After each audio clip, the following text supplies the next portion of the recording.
Hi, I'm Paula Newton, and this is our tiny house on wheels. And we purchased this to live in while we rebuild from our house burning in the Santa Rosa fires. And we're right next to where our house was, up on the mountain. We have all of our equipment. We can work in our little vineyard, and it's worked out beautifully.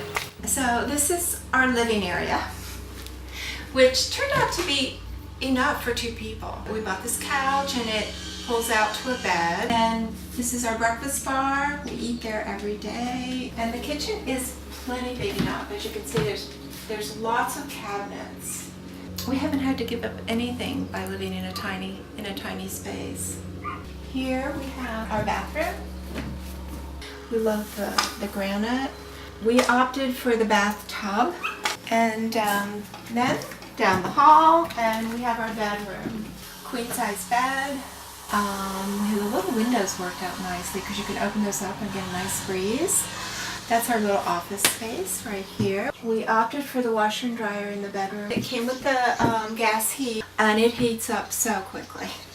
The closet is quite large. It goes from the end to that wall. So, and then this is going to be handy because we're going to do a deck.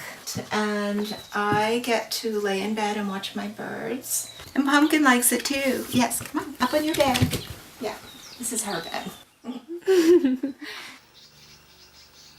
Can you talk about the process of designing the house and working with Stephen to develop something you liked? We had previously looked at RVs and Airstreams, and they're just so enclosed, and I am claustrophobic and needed something with a lot of light. And so when I mentioned to him that I wanted to put in sliding windows and I needed light, he said sure. And then we also didn't want the loft that you see in so many tiny homes because of our age. We also liked that it was local. Can you describe the day the house arrived? Oh, it was so exciting because we were just in such a limbo because we didn't know where we were going to live, and we moved 6 times in 6 months since the fire.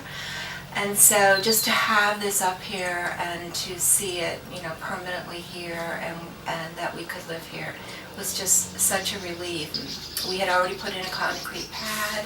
They just slid it on the pad, and then Stephen brought in his crew, which was fabulous, great crew, and they did all the skirting, and they did the tie downs for earthquakes.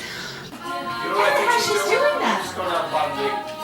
The bottom gate. She sent me a picture of her Oriole, and I was just like so jealous, and I said, no, I want one too. Oh, wow, what a picture. Oh, that's great. Have you always been a birder? No, not till we moved here. I love it. And our oak tree survived the fire.